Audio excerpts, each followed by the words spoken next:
The hum of the refrigerator was the only sound in the Hudson household after 9 p.m. It was a white noise that underscored the quiet, a stark contrast to the life that had once filled these rooms. Daniel Hudson sat in his leather armchair, the one that had molded to the shape of his body over 15 years, reading a biography of Churchill. He liked the weight of history in his hands, the certainty of past events. Across from him, on the matching sofa, his wife, Claire, was pretending to read a novel. Her eyes traced the same paragraph for the 10th time, not absorbing a single word. Their son, Zach, was upstairs, supposedly asleep. He was 12, the age where childhood softness was just beginning to sharpen into the angles of adolescence. He was their miracle, their sun, the quiet center around which their carefully constructed world orbited. Daniel would sometimes just stand in the doorway of his son's room, watching the slow, steady rise and fall of his breath, a feeling of such profound, uncomplicated love washing over him that it felt like a physical force. It was the one part of his life that had never required blueprints or calculations. It just was. Daniel marked his page with a leather bookmark, a gift from Claire for their 20th anniversary 2 years prior. He looked at her, the lamplight catching the silver threads in her dark hair. She was still beautiful to him, a familiar landscape he loved to traverse. But there was a distance between them now, a cold, thin pane of glass he couldn't seem to break. It had been there for years, he realized, a faint haze he'd attributed to the busyness of life, the natural ebb and flow of a long marriage. Now it felt more like a wall. "You're quiet tonight," he said, his voice a low rumble in the stillness. Claire flinched, almost imperceptibly. She looked up, a practiced, gentle smile gracing her lips. It didn't reach her eyes. "Just tired. It was a long day at the gallery. The new exhibit is proving difficult to coordinate." He nodded. He was a man of facts, an architect who believed in load-bearing walls and foundational integrity. He'd built his life the same way: a solid marriage, a successful career, a healthy son. He believed he knew every corner of his existence, every joist and beam. He was wrong. The first crack appeared 2 days later.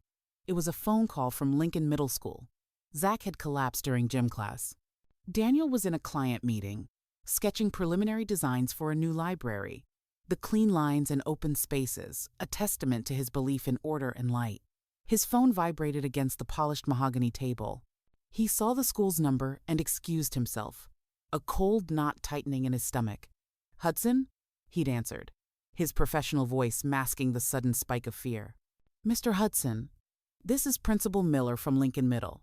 There's been an incident with Zach. He collapsed in gym class. The paramedics are with him now. They're taking him to St. Jude's." The world narrowed to a single, terrifying point. Daniel's apologies to his clients were a blur. He was in his car, the engine roaring to life, his mind racing through a checklist of possibilities. Dehydration? Low blood sugar? He was a healthy boy. It was nothing. It had to be nothing. Claire, who had been meticulously arranging a new collection of local pottery at her art gallery, her hands gently dusting a delicate glazed vase, got the same call. The vase slipped from her fingers, shattering on the hardwood floor in a spray of cerulean blue. She didn't even stop to look. She just ran. They met at St. Jude's Hospital, their cars screeching into adjacent parking spaces. They didn't speak, just hurried through the automatic doors, their hands briefly brushing, fingers lacing together for a moment, of shared, wordless terror, before letting go as they reached the emergency room desk. In the stark, antiseptic white examination room, Zach looked small and pale against the stiff sheets. An IV was already taped to the back of his hand. "I'm okay, Dad," he mumbled, but his eyes, wide and frightened, betrayed him. "We were just running laps and everything got spinny." Claire rushed to his side, smoothing his hair back from his damp forehead, her voice a forced calm. "It's okay, baby. You're okay. We're here." Dr. Evans, a man with a kind face and a weary posture that spoke of decades delivering difficult news, came in after a battery of tests. His expression was professionally neutral, but Daniel, a man who read blueprints for a living, saw the tension around his eyes, the slight tightening of his lips. He was a man bracing for impact. "Zach is stable," Dr. Evans began, his voice calm and measured. "But the initial blood work has shown some concerning levels. His white cell count is abnormally high. There are other markers that are off." Claire's hand flew to her mouth, a stifled gasp escaping through her fingers. Daniel felt the world tilt, just a fraction. The solid floor beneath his feet seemed to soften. "What are you saying?" "We need to run more tests. Specifically, a bone marrow biopsy. We need to look at the source. I'm sorry to be so direct, but we're looking at the possibility of leukemia. Mr. and Mrs. Hudson." The word hung in the air, toxic and heavy. Leukemia. It wasn't a word that belonged in their world, in their son's future. It was a word from news segments and charity fundraisers, not from a brightly lit room where a boy's sneakers sat neatly by the door. Claire made a small, choked sound and reached for Zach's hand, clinging to it as if he were being swept away by a current. Daniel's mind, usually so orderly, scrambled. He thought of chemicals, environmental factors, a random, cruel twist of bad luck. He did not think of bloodlines. The foundation was cracking, but he was still looking for faults in the walls, not the earth beneath. The next week was a blur of terrifying routines that became their new normal. The bone marrow biopsy was a painful, invasive procedure, and watching his son endure it, face pressed into a pillow to muffle his cries, was a special kind of torture for Daniel. He held Zach's hand, his own knuckles white, whispering useless platitudes that sounded hollow even to his own ears. They took turns staying at the hospital, the silence between them in the car rides home heavier than ever, filled with the ghosts of what-ifs and unspoken fears. Claire seemed to be shrinking, folding in on herself. She spent hours staring out the hospital window, her coffee growing cold beside her. Daniel attributed it to a mother's helplessness, the primal fear of a child in peril. He tried to be the rock, the foundation. He became an expert overnight, researching treatments, survival rates, clinical trials. His architect's mind sought a blueprint for survival, a plan he could follow, a set of instructions that would lead to a guaranteed outcome. He printed out studies, drew diagrams of cell development, anything to make the chaos feel manageable. It was during one of these grim, information-heavy consultations that Dr. Evans gently broached the subject of a bone marrow transplant. "It's a potential path, not our first, but one we must prepare for if the chemotherapy isn't as effective as we hope. The best match, of course, would be a sibling, a perfect genetic match." "He doesn't have any siblings," Claire said, her voice thin as paper. "Then we look to the parents," Dr. Evans said, turning his gaze to Daniel. "We'll test you both. A parent is always a half match, a haploidentical match. It's not ideal, but it's often enough. It can work. We'll be tested," Daniel said immediately, his voice firm, grasping at this new thread of hope. "Of course. Whatever he needs." The blood draws were simple. A pinprick, a vial filled with crimson hope. In the hospital lab, Daniel held Claire's hand as they gave their samples. Her fingers were icy, lifeless in his. "It's going to be okay," he whispered, pulling her close, trying to imbue the words with a certainty he didn't feel. "One of us will be a match. We'll get through this." She trembled against him, a silent, violent earthquake. He mistook it for shared terror. He didn't know it was the prelude to an avalanche that had been building for 12 years. The wait for the results was an agony of suspended animation. Life became a series of small, painful moments. Helping Zach rinse his mouth after the chemo made him sick. Pretending to laugh at a movie on the hospital room TV. Watching the slow, insidious loss of his hair. A dark dusting on the white pillowcase that Claire would quietly brush away when she thought no one was looking. The call came 3 days later. Dr. Evans asked them to come to his office. Alone. That should have been the first clue. Daniel's heart hammered against his ribs. A frantic, bird-like fear. This was it.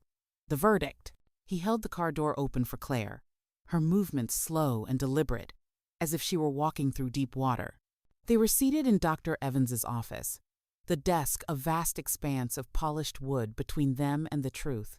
Family photos of the doctor's own smiling children looked on, a cruel reminder of the normalcy that was slipping through their fingers. Dr. Evans cleared his throat, his gaze flickering between them, lingering on Claire for a moment too long. "Daniel, your HLA typing shows you are, as expected, a half match." He paused, the silence in the room swelling, becoming a physical pressure. "Claire, your tissue type is not a match. In fact, it's genetically impossible for you to be Zach's biological mother." The sentence dropped into the room, not with a whisper, but with the force of a demolition ball. The sound was the shattering of Daniel's entire world.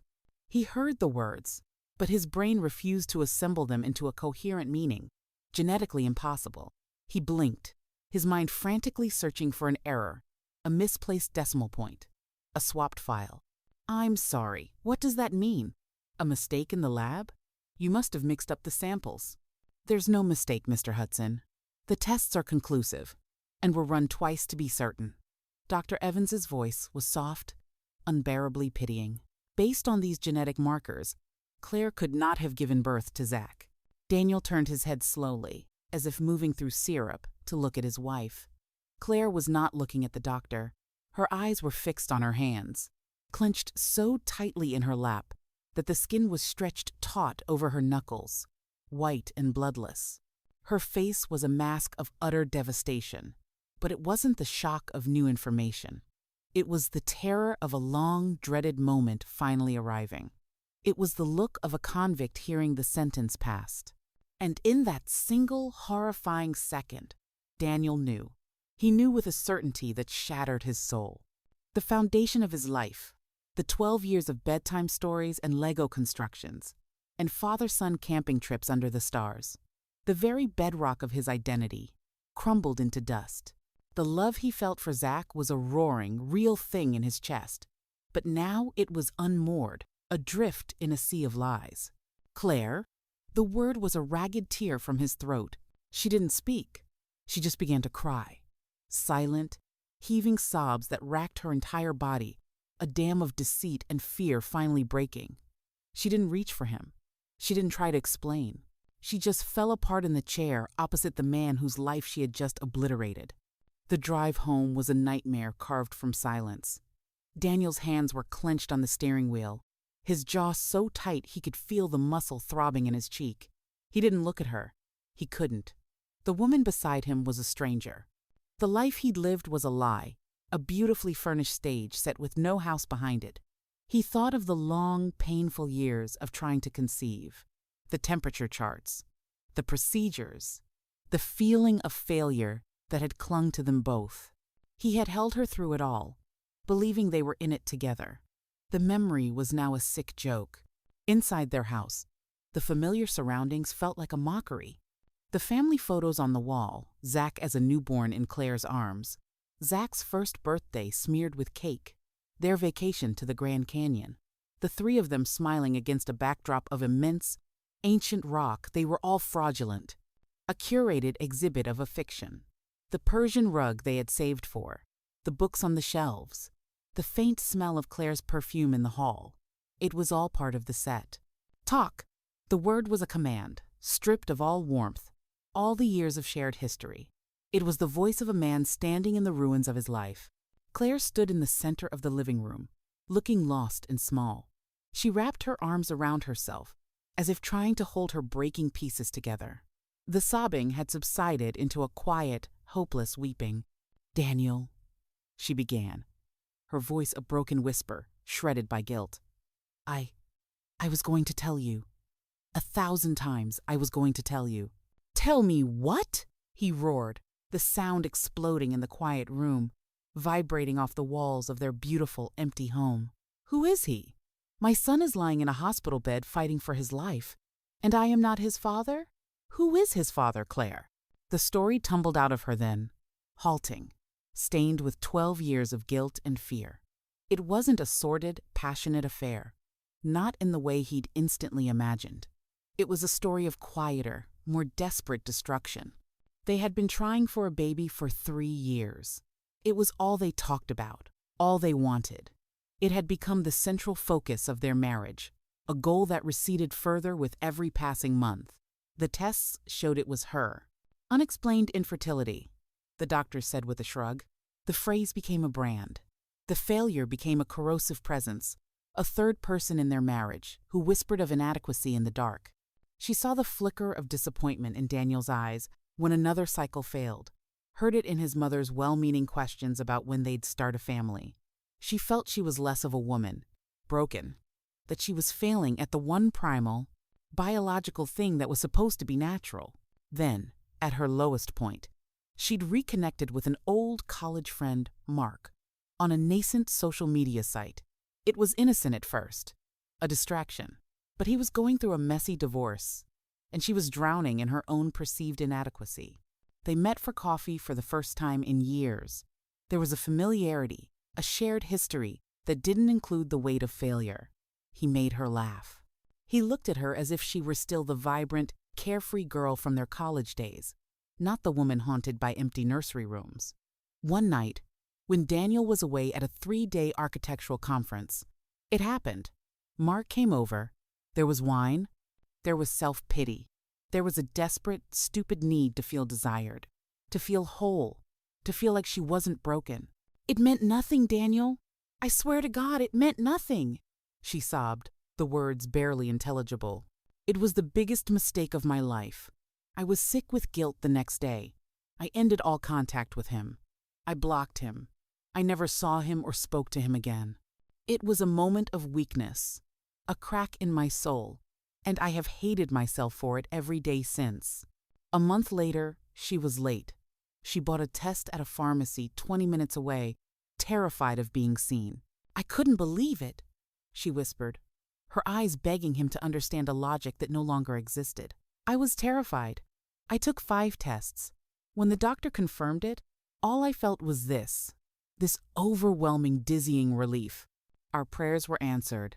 God or the universe, or just blind luck, had given us a way out. We were going to have a baby. We were. Our prayers." Daniel's voice was dangerously quiet, a razor blade wrapped in silk. "It wasn't our baby, Claire. It was his. You used me. You used my hope, my love, to cover your lie." "I didn't know," she cried, her voice rising to a desperate shriek. "Not at first. I convinced myself it was yours. The timing, it was possible. It had to be possible. I clung to that possibility like a life raft. I built my entire life on that raft for 9 months." She took a shuddering breath, the final confession tearing its way out of her. "But when he was born, Daniel, he had a birthmark, a small, perfectly formed, strawberry-shaped one on his left shoulder blade, just like Mark. I saw it the second the nurse placed him on my chest. I knew. In that moment, I knew. She had seen it. A tiny crimson stamp of her betrayal. In that moment of pure, maternal joy, the fragile hope she'd built over 9 months shattered, and the 12-year prison sentence of her secret began. "And you never thought in 12 years to tell me?" The pain in his voice was a physical thing, a wound bleeding out onto the Persian rug. "You let me love him. You let me build my whole life around him. You let me believe he was my flesh and blood, and you knew? You knew every time I called him son? You knew when I held him and felt like the luckiest man alive? What was I supposed to do?" she screamed, her composure finally completely shattering. "Destroy our family? Destroy the pure, perfect love you had for him? Tell you that the miracle we'd prayed for was a monument to my betrayal? He was yours in every way that mattered. You were there for his first steps. You taught him to ride a bike. You are the one he runs to when he's scared. You are his father. I was a coward, Daniel. I was a terrified, pathetic coward who couldn't bear to lose you both. I thought the secret was the price of our happiness. I thought I could carry it forever." She fell to her knees on the rug they had picked out together, her body curling in on itself.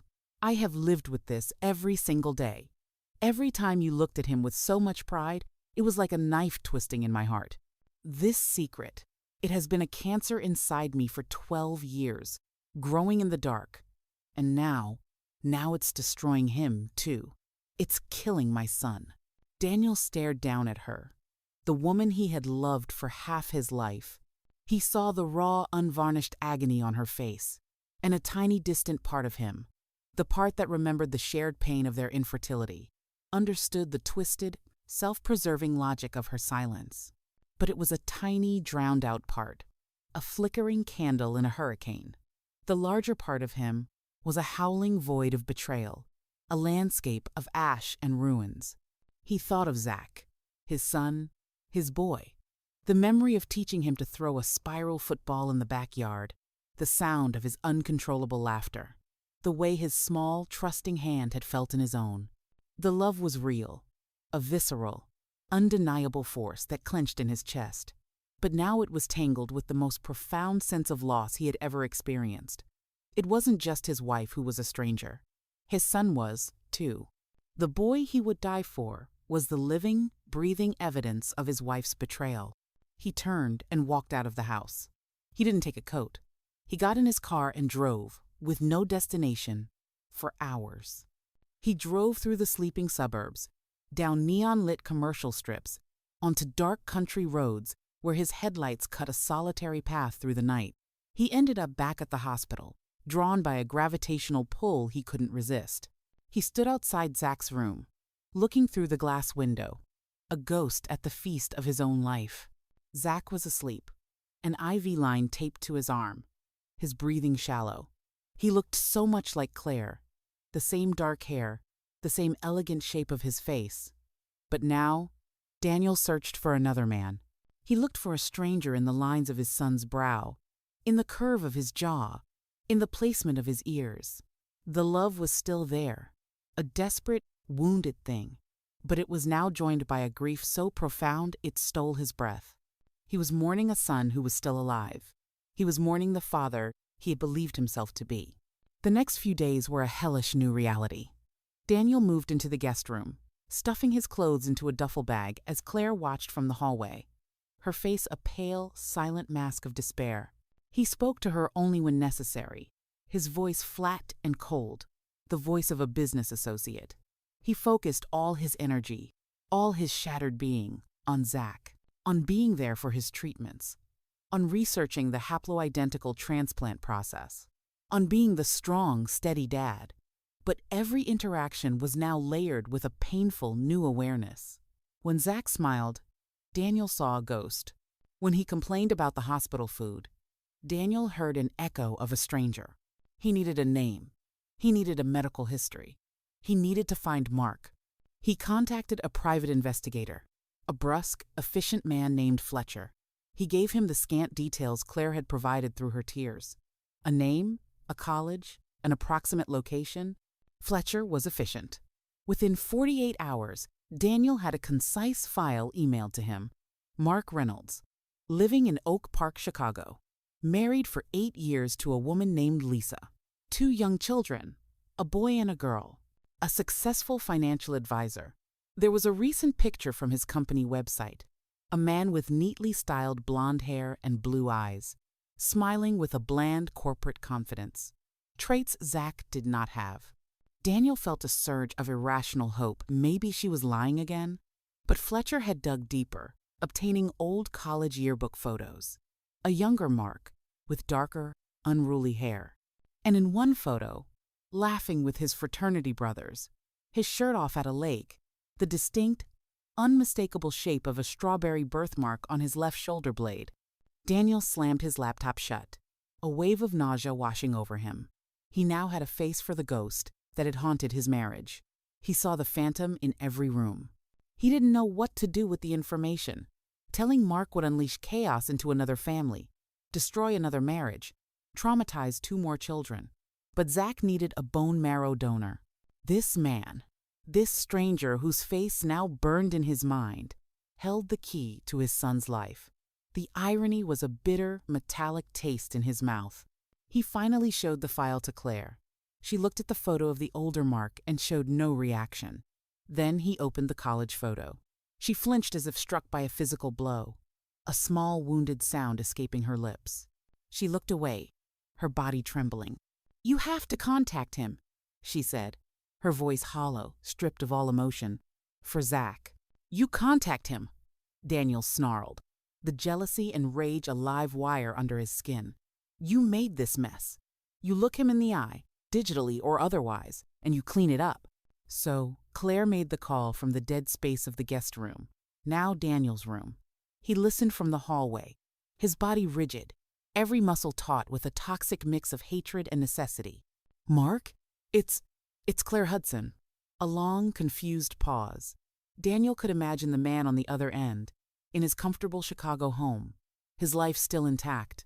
I know, I'm so sorry to call you like this. It's about your son. The conversation was short, brutal. Claire explained the situation, her voice trembling but strangely formal, as if reading from a script of her own damnation. Leukemia, the need for a donor, the genetic truth she had hidden for 12 years. Daniel could only imagine the shock, the dawning horror, the rage on the other end of the line. He heard Claire's soft, pleading responses. I know, I have no right, I'm so sorry. But he's a good boy, Mark. He's dying. Mark agreed to be tested. Not for Claire, not for Daniel, but for the boy, the son he never knew he had. The connection was severed, and the silence in the hallway was deafening. The wait for Mark's test results was an agony layered upon agony. Daniel sat by Zach's bed, holding his hand, reading to him from his favorite fantasy novels, tales of brave heroes and clear-cut battles between good and evil. He looked at the boy, at the intelligence in his eyes. The gentle, unassuming spirit and the love fought a daily, brutal war with the sense of catastrophic loss. He was mourning the future he'd imagined, teaching him to drive, seeing him graduate, walking him down the aisle, holding a grandchild. Were those moments still his to claim? Or did they belong to the blonde man in Chicago? Dad? Zach asked one afternoon, his voice thin and reedy from the chemo. The drugs had made him puffy, pale. You and Mom are fighting, aren't you? Daniel's heart seized, a visceral pain in his chest. He forced a smile, the biggest lie he had ever told. Grown-up stuff, buddy. Nothing for you to worry about. We both love you more than anything, more than the moon and the stars. It's because of me, isn't it? Zach whispered, his eyes filling with tears that spilled over onto his cheeks. Because I'm sick. I'm costing too much money. I'm making you both sad. The words were a physical blow, worse than any confession, any discovery. Daniel leaned forward, clutching his son's hand, his own eyes burning. No, Zach. Look at me. This is not your fault. You are the best thing in our lives. The very best thing. Always. Your mother and I, we're just stressed and scared. That's all. This has nothing to do with you. He held his son as he cried, the lie tasting like ash and poison in his mouth. It had everything to do with him. Mark was a perfect match. The news, when it came, should have been a cause for pure, unadulterated celebration. Instead, it was a complicated, bittersweet relief that settled over them like a shroud. The transplant could proceed. There was a path forward, paved by the genetic material of the man who represented the end of Daniel's world. Mark flew to the city. He came to the hospital, a tall, anxious-looking man in a rumpled business-casual shirt who couldn't quite meet Daniel's eyes. The meeting in the bleak, beige hospital family room, with its stale coffee and worn-out chairs, was excruciating. Daniel, Mark said, nodding stiffly. Daniel just stared, his hands clenched into fists at his sides. This was the man. This was the face of the single night that had unraveled his entire life, that had led them to this moment, in this room, while their son fought for his life. He hated him with a purity that was almost religious. I don't know what to say, Mark said, running a hand through his hair, a gesture that, to Daniel's horror, reminded him faintly of Zach when he was puzzled. I had no idea. I swear on my children's lives, I had no idea. Save it, Daniel bit out. The words clipped and cold. Just save it. You're here for one reason. Do this for him. Be his donor. That's all that matters now. Nothing else. Not you. Not her. Not me. Him. Mark nodded, a flush of shame and understanding on his cheeks. Of course, anything. The day of the transplant arrived, a day that felt both sacred and profane. Zach had undergone intensive, brutal chemotherapy to wipe out his own diseased bone marrow, leaving him frail, bald, and heartbreakingly vulnerable in the sterile bed. He was asleep, exhausted by the ordeal. Daniel and Claire stood on one side of the bed, a fractured, hollowed-out, united front. Mark stood awkwardly on the other, a spectator who had suddenly been shoved onto the stage. As the bag containing Mark's life-saving stem cells, the marrow that had been harvested from his hips, began to drip into Zach's vein, the room was thick with unspoken words. With a history so tangled and painful, it was a miracle they could all breathe. The biological father, giving life back to the son he never knew. The man who had raised him, watching helplessly, his love both an anchor and a torment, his paternal role reduced to that of a bystander.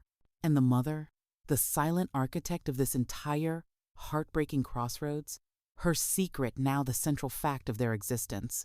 For a few weeks, they dared to hope. The transplant was initially deemed a success. Zach's body began to accept the new marrow. His cell count started to climb, slowly, tentatively.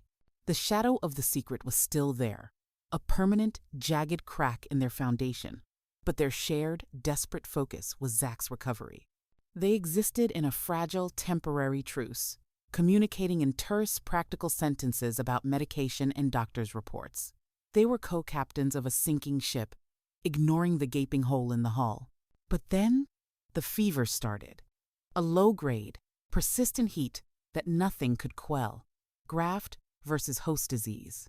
Zach's body, weakened and confused, began to turn on itself. The very cells that were meant to save him now, attacking his skin, his liver, his gut.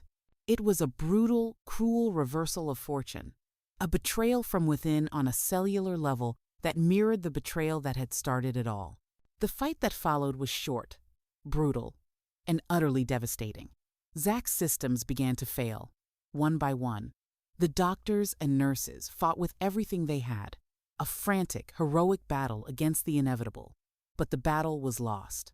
The numbers on the monitors dipped and fell, never to recover. Daniel and Claire never left his side. They held his hands. They told him stories of his best days. They played his favorite music softly. They poured every ounce of their love, their broken, flawed, desperate love, into him. In those final, sacred days, the secret, the betrayal, the anger, it all fell away, burned to nothing in the crucible of their shared, devastating love for their son. They were just his mom and dad, loving him as he left them. Zachary Thomas Hudson died on a quiet Tuesday morning, with the sunrise painting the hospital room in hues of rose and gold. His last whispered words were, "I love you, Mom. I love you, Dad." He took their shattered hearts with him. The funeral was a blur of gray skies, muted condolences, and the scent of too many flowers. Mark attended, standing at the very back of the chapel, his own face, a mask of a different, more complicated grief, the grief for a son he never got to know, for a life he had inadvertently helped to end. He slipped away before the final prayer, a ghost returning to his own life, leaving the ruins behind. The house on Maple Street was now a tomb. The silence was no longer just the hum of the refrigerator. It was the absence of a boy's laughter, the echo of a future that would never be. It was a heavy, suffocating presence in every room. A week after the funeral, Daniel packed a single suitcase. He stood in the doorway of the living room, where Claire sat on the sofa, staring at the empty fireplace, a framed photo of Zach held tightly in her hands. She looked ancient, hollowed out, a vessel filled only with ash. "I can't," he said, his voice raw and empty, the sound of an engine that had run out of fuel. "I can't be in this house. I can't look at you. Everywhere I look, I see him. And everywhere I see him, I see everything else." Claire didn't look up. She didn't plead. She just nodded slowly, a single, terrible tear tracing a path through the dust on her cheek. She had known this was coming from the moment Dr. Evans had spoken the words, "genetically impossible." The secret she had hidden for 12 years had not just destroyed their family, it had destroyed them both, individually, completely. It had stolen their son, and in the process, it had annihilated any possibility of them finding their way back to each other through the grief. The secret was the grief. "I loved him," she whispered to the empty room, her voice barely audible. "I loved you both." But Daniel was already gone, the door clicking shut behind him with a soft, final sound that echoed through the hollowed-out shell of their lives, a sound more devastating than any slam. The secret was out, but its poison had done its work.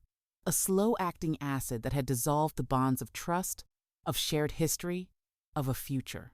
It had left behind only ruins, and the eternal, aching memory of a boy who was, and would always be, loved by two broken fathers and a mother who had carried her devastating truth for 12 years, only to have it destroy everything, absolutely everything.